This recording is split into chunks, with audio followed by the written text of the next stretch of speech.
Hey, it's time. Turn it on. Turn it on. 4 lucky numbers for 4 best friends. The Simpsons is a show that I hold very near and dear to my heart. Even Modern Simpsons, weirdly enough, is likable to me. Although, that's not to say it's good. I'm not going to start just putting blatant lies out there. However, one thing that I appreciate Modern Simpsons for is that they gave me the gift of Lenny and Carl, my 2 favorite cartoon idiots. Given, Lenny and Carl have always been around, but the longer the show goes for, the more and more prevalent they become. They aren't just Homer's buddies from the plant who occasionally spoke, neither of them really having that much of a personality. They're now Homer's childhood friends, who have bloomed into full-fledged characters on their own, even having the chance to carry some episodes over the years. Which brings us to the topic of today's video, the Saga of Carl. Serving as the 21st episode of season 24, it starts with a lame and unnecessary B-plot about Bart and Lisa's obsession over a TV show called Kia Karate Monsters. Which, that's literally all I have to say. It truly does not affect the episode at all. Homer ends up at Moe's that night where he, Moe, Lenny, and Carl partake in a $200,000 lottery, which they ultimately end up winning. Carl, after saying he'll cash it, ends up skipping town to his homeland, Iceland, with it, leaving the rest of the guys on a wild goose chase to find their money. But for Lenny, it's more about getting his best friend back. Once the 4 are reunited in Iceland, Carl effectively ends their friendship completely. Actually, scratch that! He claims they were never friends and nothing meant anything to him. Strange writing choice, but alright, go on. Lenny and Carl fight, literally. Then it's revealed that Carl's family is absolutely despised for their traitorous past ways. So Carl spent their earnings on a missing page of their saga, hoping that it will clear his family's name once and for all. After the tensions fully boil over, the gang discovers that the missing page actually makes the Carlsons look worse and just end up feeling bad for their friend. So they gather the town around and share their personal positive experiences with Carl and what he means to them, which ultimately clears Carl's family name because Carl is just that great of a dude. Then, after all of that, Carl breaks, running into Lenny's arms and crying, accepting that friendship doesn't always have to be a spoken affirmation. Sometimes guy stuff is what comes from the heart. It's something that doesn't need to be said. It's just known. Having the episode be based around the friendship between the Barfly besties, as I so lovingly refer to them as, but mainly the relationship between Lenny and Carl, was their first step in the right direction. After Carl leaves the guys, Lenny is the only one who really believes in Carl. He's 100% convinced that there's a deeper reason behind all of this craziness, rather than just plain financial greed. And for most people, this probably wouldn't tug at your heartstrings even a little bit, but as an avid Lenny enjoyer myself, it did make me sad seeing him genuinely so upset over his best friend of 20 years practically abandoning him, which I guess brings me into this. Why is Carl so... not Carl? As someone who remembers absolutely everything and has to analyze whatever is thrown my way, it's very jarring to me when something, or in this case someone, is out of sorts. Mix those traits of mine in with being one of the only people who claim Lenny and Carl as their favorite Simpsons characters, and having barely any content for them compared to other characters, it's very obvious to me when they're out of character. Most of the time when I notice that, it's whatever, because they aren't really the main act of the show. But this was their episode. They were the focal point. It really was the first one to let them and their relationship lead the way. So having them in character should have been a priority. Right? Well, surprisingly enough, Lenny is very Lenny. His constant reassurance to himself that everything is more than it seems, his incessant attachment to Carl, the way he snaps at the flip of a switch, I can't really find any fault of mischaracterization with him. Carl, though, he's a whole different story. The idea that Carl's feelings were genuinely hurt over the guys never discussing their feelings, their hopes, or their dreams, it honestly just makes me want to laugh, because that really is just not him at all. If anything, that's more Lenny, but even then, not really. Carl over the years has always been shown to care, but would always get a bit aggravated at times by Lenny and how he was too clingy, and how they might be perceived by people on the outside because of it. So, which is it? He doesn't get enough attention and care in this one singular episode, which makes him upset, or he gets too much and that bugs him. This is the only episode where Carl has this dilemma, which just makes it even clearer that the episode was just spat out. It almost feels like they found some random guy on the street and asked him to chug out an episode. Oh wait, that is pretty much exactly what happened. This is the only episode of the show he wrote, so now the mischaracterization is not really as surprising. I guess Carl's feelings of loneliness make more sense with Homer and Moe since they aren't as close, but not with Lenny. Like at all. That dude literally carved Carl's face into a mountain. If that's really how Carl feels, then he's gonna have to lower his standards. Also, I really can't bring myself to believe Carl would abandon his friends like that. Given there's not much to work off of, but the episode itself proves why it just seems so unnecessarily out of character. Carl contradicts himself by having the nerve to say that his friends seemingly don't care about him as a person. Rather, they just see him as an extra bar stool to fill. But he himself displays a blatant disregard for them by leaving and taking their money. Buddy, why are you leaving without a word with their money and claiming that you aren't coming back? None of them ever went to that level of selfishness. It just shows that you are the one who doesn't care. But then the episode contradicts his character yet again at the end when the guys are sharing awesome caring things that Carl has done for them. This episode cannot get him straight at all. And it truly boggles my mind how all over the place he is. Because despite trying to show him as the one who cares too much for his family and their status and his feelings, and just, oh, woe is me, my best friend wrote an entire newspaper about how awesome I am, but no, he doesn't care about me. So I'm going to abandon him and give him zero explanation until he and the others bombard me. Makes total sense and totally matches with everything about his character in the past. 100%. As is, I like this episode. I do like this episode. That is for a Modern Simpsons episode. The standards differ very much throughout the years, so just take my word that this is a relatively good new episode. However, I don't believe it met its full potential whatsoever.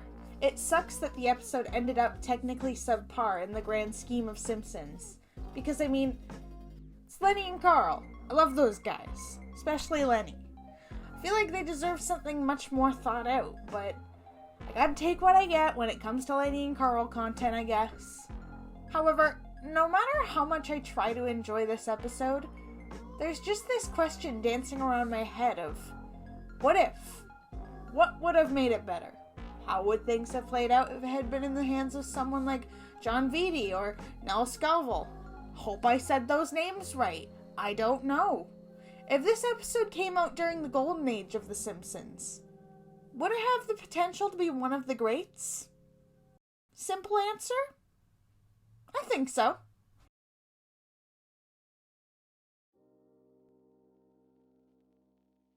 In the early years, The Simpsons had a knack for telling really heartwarming stories that were relatable to the average person, and could even bring you to tears at times. They touched on subjects revolving around real-life struggles and feelings, such as, maybe I'll never be enough. I keep failing at everything, one after another, no matter how hard I try. What is it that I'm doing this for? Who am I doing this for? It's why the golden age of The Simpsons will stand the test of time. Even if the animation is clunky, the stories told are more than enough. You can't put a date on internal and personal struggles like the ones they tackled. Because no matter where we go as a society, these universal emotions and stories will stay with us. Because there can't be any light without the dark, even if you do feel like you might drown in it. To this very day, I personally cannot get through the entirety of Lisa's Substitute without crying at least a little bit. because I can relate it to my own personal experiences. Even now, just thinking about it stirs up those feelings and memories that I once held so close to my heart. But it's not all dreary relatability. There are ones that reflect happiness and love in its sweetest form. Take The Way We Was, for example. It will always make my heart do little pitter-patters because it is just that sweet. Or they would just do typical soft friendship-oriented ones, but somehow make it feel special and genuine. Almost like you were their friend. And frankly, it doesn't embarrass me to admit any of this either, because I think the majority of people agree with me. Maybe not those exact episodes, but everyone has their own, you know? Now, in comparison, Modern Simpsons hasn't lost itself in dark humor. It still does its best to stay somewhat relatable. It isn't outwardly mean-spirited like Modern Family Guy. It's more or less just bland and uninspired now. After so many years of the show being tossed and turned and poked and prodded at by so many different people, it only makes sense for that special touch to get lost in the noise somewhere. Even the episodes that genuinely have great potential to make you feel something deeper than just a belly chuckle, such as the Burns Cage or Flaming Moe, just leave you with this empty feeling. You can just feel that something is missing. And the Saga of Carl definitely is not a stranger to that, like I said before. If this episode had been released during the Golden Age, what would they have done to make the basic concepts of friendship and reconciliation mean something?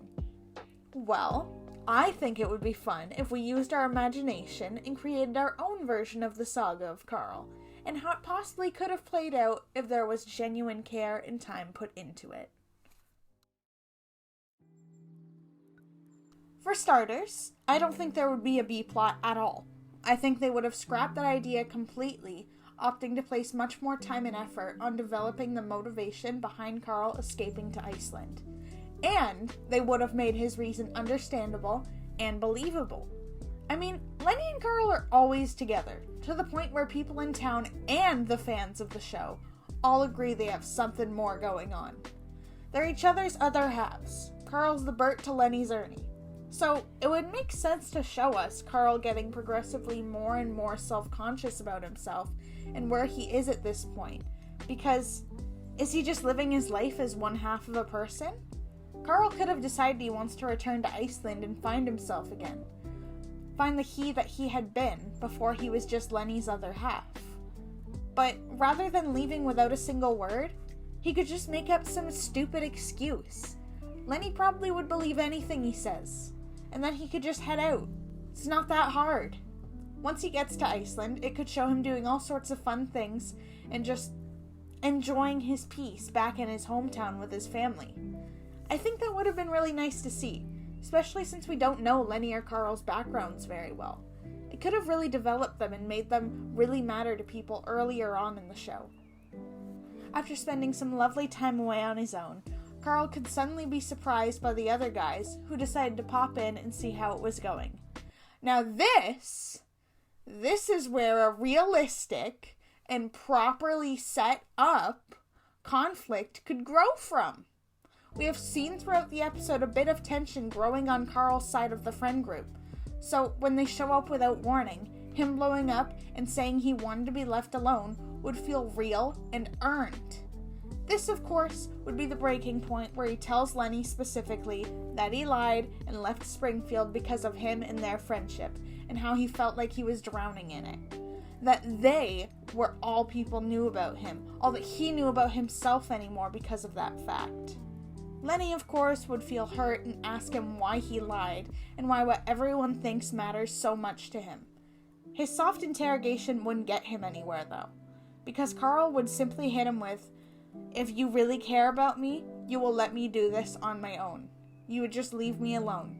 You'd go back home where you belong in a dingy bar drinking your life away. But that's not who I want to be anymore." Taken aback, Lenny and the guys would go back home, where in the bar Lenny sits with Carl's framed picture, absolutely miserable without his best friend. Whereas Carl would be at home in Iceland, obviously down too, leading his dad to half comfort him and half confront him, basically telling him that your home isn't equal to what you were born into. It's where you find yourself. It's what makes you happy, regardless of how the outside world perceives it. He could also share that he had a similar friendship to what him and Lenny have, but he let insecurity get the best of him, and he doesn't want the same for his son. With the seed of an epiphany planted in Carl's head, he begins to acknowledge that friendship can be whatever you want it to be, even if the people around you give you weird looks. It's what you feel that matters, not the judgment of others.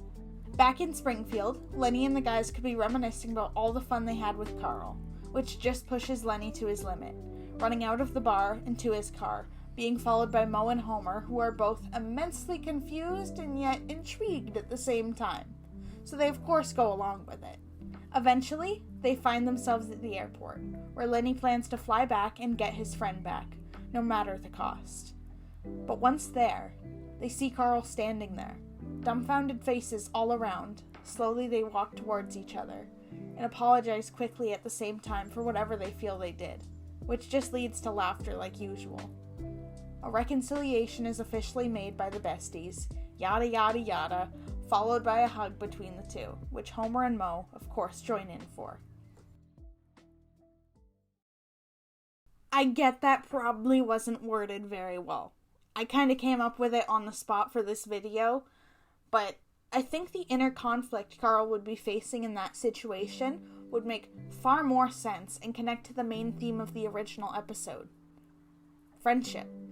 It definitely would have been easier to digest than whatever convoluted plotline they tried to spit out. Plus, it would have fit the criteria of classic Simpsons. Utter relatability. I've personally witnessed so many relationships broken up over the people around them giving their meaningless opinions on the subject, which just causes nothing but tension and eventually a fallout. I think the idea of giving these two characters who weren't super well known in the first few years an episode revolving solely around their relationship would have been a really, really cool thing, and probably would have led to them being more beloved characters like some of the others that had the chance to carry episodes in the golden era, such as Moe, Krusty, or Burns.